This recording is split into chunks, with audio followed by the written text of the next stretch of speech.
Oke, Assalamualaikum warahmatullahi wabarakatuh. Waalaikumsalam warahmatullahi wabarakatuh dari Bojonegoro. Alhamdulillah. Selamat siang, salam sejahtera untuk kita semua. Om Swastiastu. Ada teman juga dari Bali ini hadir ya. Jadi hari ini selain dari Jawa Timur, ada Jawa Tengah, ada juga Bali. Terima kasih semuanya sudah hadir di sini. Insya Allah semuanya sehat nggih Bapak Ibu. Amin, amin, sehat. Alhamdulillah Pak Martin. Alhamdulillah sehat-sehat semua, alhamdulillah. Ya, perkenalkan Bapak Ibu, saya Rizka Nur Roshidiana, saya dosen Departemen Bisnis Fakultas Vokasi Universitas Airlangga. Senang sekali di kesempatan kali ini bisa bertemu dengan Bapak Ibu peserta yang luar biasa. Luar biasa semangatnya. Kenapa kok saya bilang luar biasa semangatnya? Karena meskipun di kondisi PPKM, kondisinya pandemi, itu tapi tidak menyurutkan semangatnya Bapak Ibu untuk belajar. Ini luar biasa, apresiasi saya luar biasa untuk Anda semuanya. Ya. Nah, alhamdulillah ini ya di kesempatan kali ini kita masih bisa bertemu untuk saling berbagi. Nah, di acara kali ini adalah acara pengabdian masyarakat dengan topik akuntansi UMKM. Kira-kira Bapak Ibu kalau kita bicara akuntansi, yang muncul di pikiran Bapak Ibu pertama kali apa sih? Pembukuannya itu. Pembukuan, debit, kredit. Debit, kredit, boleh pencatatan keluar masuk keuangan. Wah, pencatatan keluar masuk keuangan. Wah, ini sudah pinter-pinter semua ini. Flow perusahaan. Cash flow perusahaan. Wah, luar biasa. Ini alhamdulillah ini banyak yang pengetahuan dasarnya ini luar biasa. Ekonomi. Oke, nggih, Bu Yohana Dwi dari Jombang.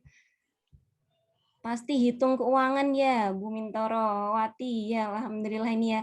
Jadi sudah ini di awal sudah benar semua. Ini alhamdulillah ini nanti mempermudah untuk kita diskusi ke depannya ya. Nah ini jadi benar Bapak Ibu. Jadi kalau akuntansi itu hubungannya kalau nggak tentang ya nggak jauh-jauh tentang uang ya Bapak Ibu ya. Jadi pengelolaan, pengaturan uang gitu ya. Nah pertanyaan selanjutnya Bapak Ibu, kenapa kok harus dikelola? Kalau nggak dikelola akibatnya apa nggih? Agar bisa tahu kita untung apa rugi. Wah, luar biasa nggih.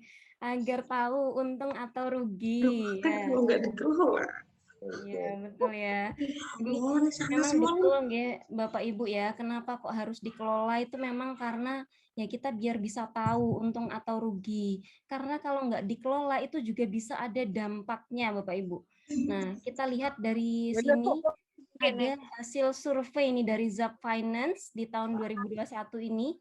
Ternyata kalau keuangan kita nggak dikelola itu akibatnya ada banyak sekali. Ini ada beberapa dampak dari tidak dikelolanya keuangan kita, Bapak Ibu. Nah, yang pertama itu ternyata dampaknya ada di kesehatan.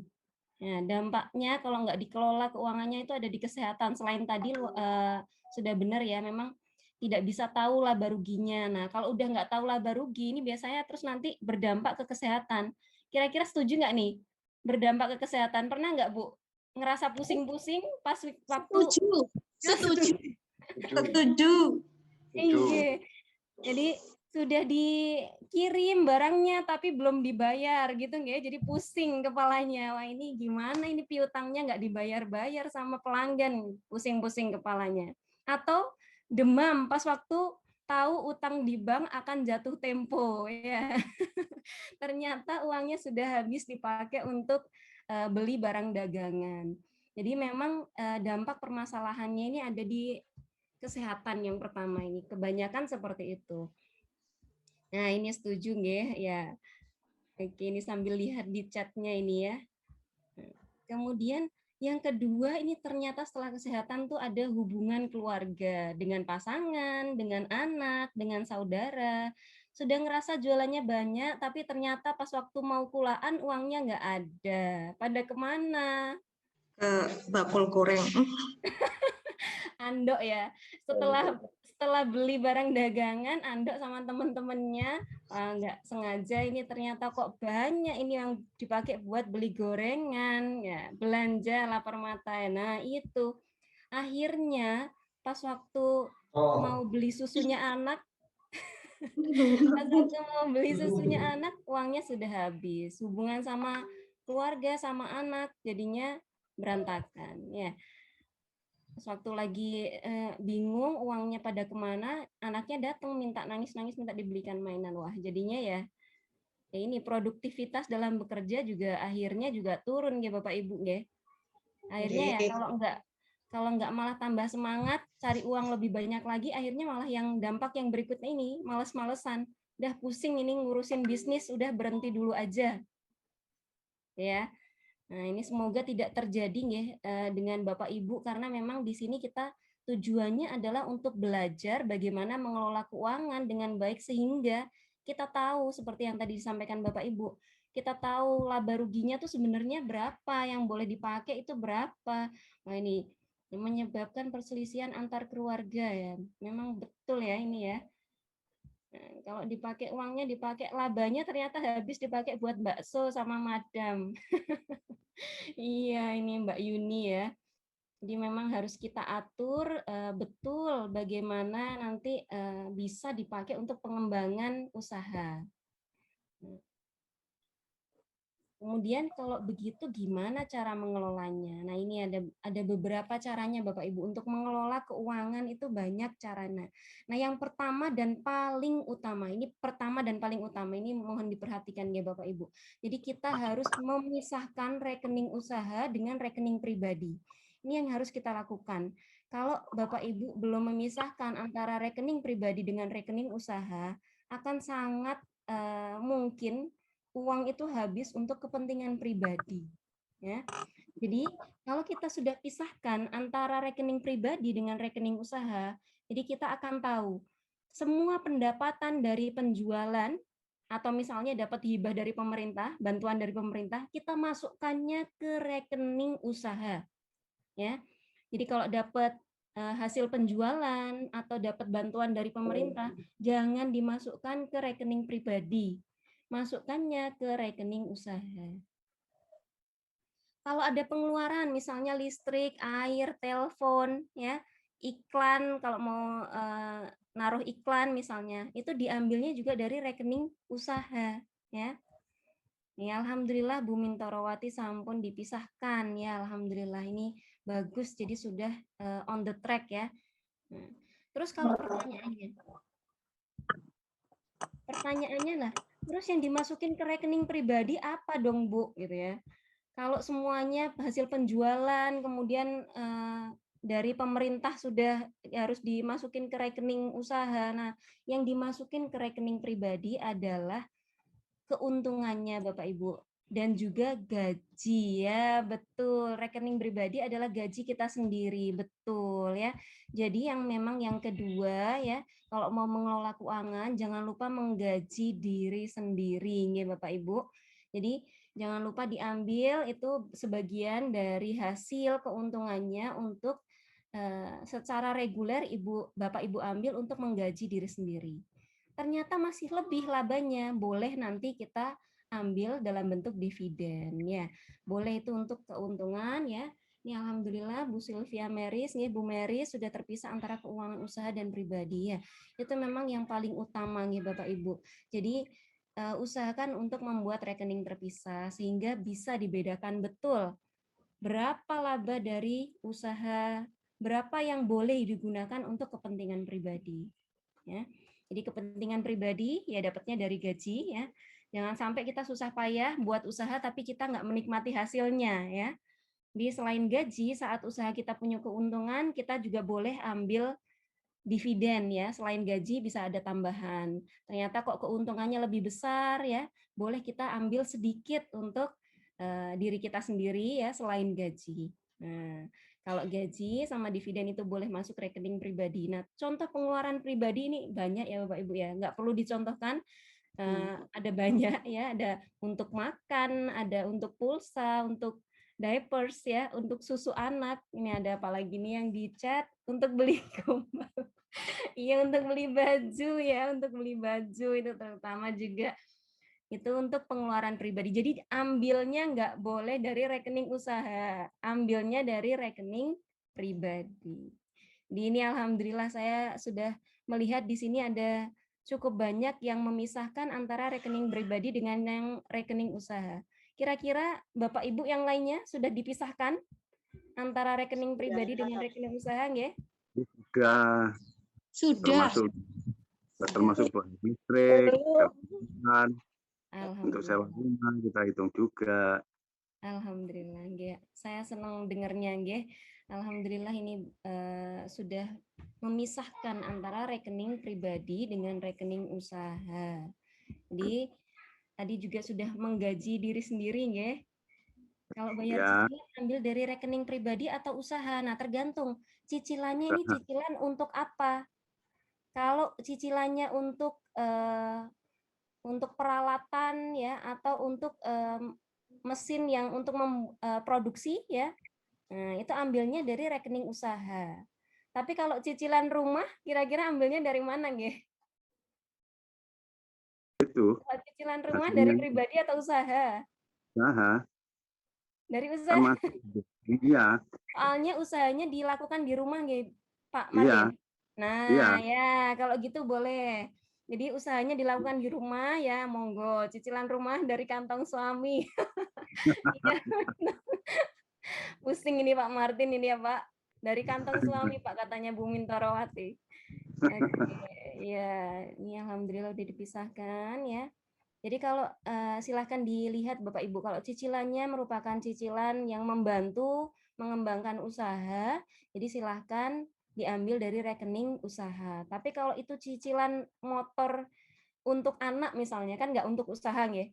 Jadi beda kalau motornya untuk usaha nganter-nganter ke sana ke sini atau beli ke supplier untuk motornya kita sendiri ya ambil dari rekening usaha. Tapi kalau itu adalah motor ketiga, kedua, ketiga ya dari rekening pribadi ya. Motor anak ambil pribadi. Oke. Ya, setuju Bu Maris. Ya, motor anak ini ambil dari pribadi ya. Jadi kita harus pisahkan. Nah, selain membuat rekening terpisah, menggaji diri sendiri, ini juga kita tips selanjutnya adalah membuat anggaran atau perkiraan uang masuk dan uang keluar. Jadi kapan kita perlu nagih customer, kapan bayar utang, berapa sewa toko tiap bulannya atau setiap tahunnya. Nah, agar kita nggak bingung, nggak kelabakan, maka kita perlu anggaran usaha. Jadi dari sekarang kita bisa nyasar kira-kira bulan depan kita bisa jual berapa dan apa aja yang perlu dibayar. Ya, anggaran beli bahan baku betul. Jadi kalau misalnya trennya penjualan ini naik, ya, anggaran untuk beli bahan baku kan juga harus dinaikkan. Jadi harus dianggarkan. Ya, jangan sampai penjualan naik tapi kita nggak akomodir untuk membeli bahan baku lebih banyak lagi ya. Jadi kan ini adalah kesempatan kita untuk mengembangkan usaha. Jadi harus ada anggarannya. Harus ada anggarannya. Betul. Anggaran untuk promosi, beli kuota ya, betul ya. Ini penting soalnya sekarang di masa pandemi apalagi di PPKM ya, kita bisa memasarkan kan lewat pemasaran secara online. Nah, ini nanti pengabdian masyarakat kita kali ini nggak hanya membahas keuangan ya. Ini ada beberapa seri nanti diakhiri dengan pemasaran online. Jadi Bapak Ibu nanti bisa kalau pengen bergabung terus ya. Jadi selain ini keuangan, nanti keuangan ada beberapa seri juga, kemudian diakhiri dengan pemasaran online ya. Jadi boleh nanti gabung di WhatsApp grupnya. Kita akan bicara tentang anggaran untuk promosi online itu bagaimana gitu ya. Jadi anggaran Bapak Ibu, buat anggaran biar nanti kita tahu ke depan itu penjualan berapa, yang akan keluar berapa. Jadi kita bisa sisihkan uangnya ya. Nah, kemudian ada menyusun laporan keuangan. Ada laporan keuangan ini yang akan kita pelajari hari ini secara sederhana.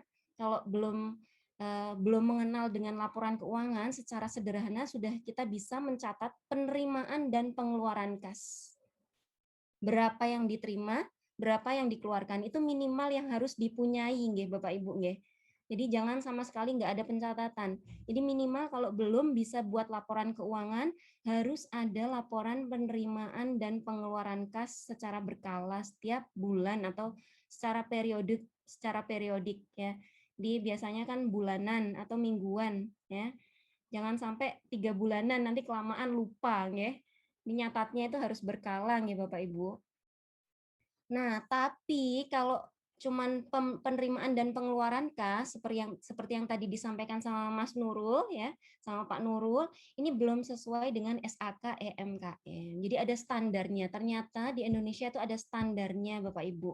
Ya, alhamdulillah sudah setiap bulan Bu Kusnul, luar biasa nggih. Jadi betul ini sudah setiap bulan ya dicatat nggih. Nah, kalau bisa nanti juga disesuaikan dengan standar akuntansi keuangan EMKM.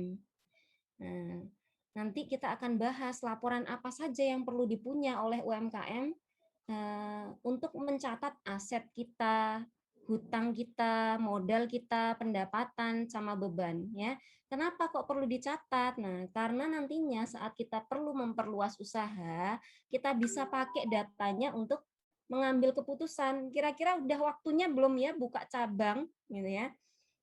Atau misalnya ada yang tertarik sama usaha kita bisa tunjukkan ke beliau yang tertarik menanamkan dana ke kita. Ini loh Bapak, Ibu, usaha saya itu ke depan ini prospeknya kayak gini.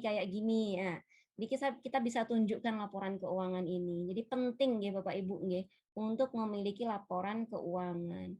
Nah, kalau sudah punya laporan keuangan, nggak boleh cuman disimpan di laptop atau di HP. Atau kalau nyatatnya masih manual, jangan disimpan di bawah bantal, ya Bapak Ibu. Jangan ya.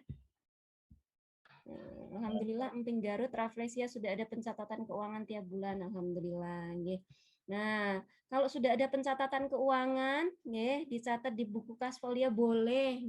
Monggo. Mau dicatat di HP, di laptop, masih dicatat di buku tidak masalah, tapi nggak boleh cuma disimpan saja, Bapak Ibu. Harus juga direview, harus dilihat, dievaluasi, ya. Dievaluasi apanya? Dievaluasi misalnya bebannya atau biaya yang sudah kita keluarkan di bulan ini dibandingin sama bulan kemarin kira-kira naik atau turun. Jadi kita bisa lihat tuh di review laporan keuangannya. Nah, dievaluasi antara pengeluaran sama pemasukan, betul, itu salah satunya. Juga bisa dilihat trennya penjualan, naik atau turun, itu juga bisa. Itu merupakan review laporan keuangan. Nah, nanti kita juga bisa lihat, ya, sudah dipisah ya, alhamdulillah, Nah, kita bisa lihat tuh beban transport berupa uang andok di warung tadi lebih tinggi, jangan-jangan lebih tinggi daripada penjualan. Jangan sampai di biaya jangan sampai lebih tinggi daripada pendapatan ya. Jangan sampai uang yang keluar itu paling besar untuk hal-hal yang enggak seharusnya. Ya. Nah, dari semua tips yang ada yang sudah kita bahas tadi yang paling penting adalah disiplin Bapak Ibu ya. Kalau ternyata kita nggak disiplin ya, nah, dengan evaluasi kita tahu pos-pos mana yang bocor betul ya. Jadi kita harus gunakan dan kemudian harus disiplin nyatet, disiplin memasukkan uang yang seharusnya di rekening usaha dengan rekening pribadi, disiplin untuk membuat anggaran ya, disiplin untuk mereview laporan keuangan. Insya Allah dengan cara-cara itu kita bisa mengelola keuangan dengan baik. Nah, hari ini ya betul kuncinya memang disiplin, betul nggih. Nah, hari ini kita belajar tentang bagaimana menyusun laporan keuangan dan mereview laporan keuangan ya. Kita langsung masuk ini ya. Kita fokusnya ke laporan keuangan. Nah, tapi sebelum itu saya pengen memperkenalkan yang namanya akuntansi terlebih dahulu nggih Bapak Ibu nggih.